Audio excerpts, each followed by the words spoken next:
ඔන්න එකමත් එක ලස්සන කැලෑවක සිංහයෙක් සහ සිංහ පැටියෙක් ඉඳියා.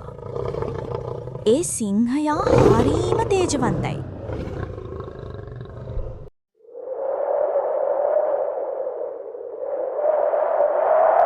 ඔන්න දෙන්නම හිතුවේවත් නැති වෙලාවක මහා හුලඟක් එක්ක මහවැලි ගඟේ වතුර වැඩි වෙන්න පටන් ගත්තා. ඔන්නේත් එක්කම කලබල වුණ සිංහයා පැටියාට එක්කම වතුරට පැනලා වේගෙන් දුවන්න ගත්තා. දෙන්නම බේරුණා. අනේ ඉතින් සිංහ පැටියට නම් ගොඩාක් සිතලයි වගේ. සිංහ පැටියව තුරුල් කරගෙන ආදරෙන් ඉන්නවා ඉතින්.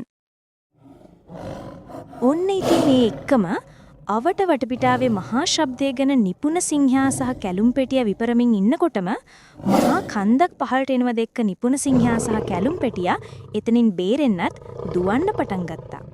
මහපස් කන්දෙන් බේරිලා ආව සිංහයා සහ පැටියා ආයෙත් කැලේට බේරිලා ආවා. වතුර පිපාස නිසාම එයාලා දෙන්නම හොඳ විපරමින් ළඟම තිබුණ විලෙන් වතුර බොන්න ගියා. ඒ වෙනකොටත් කරුවල වෙන්න පටන් අරගෙන කරුවල වැටුනම දෙන්නම කැලේ ගලක් උඩට ගිහින් පරිස්සමට නිදාගත්තා.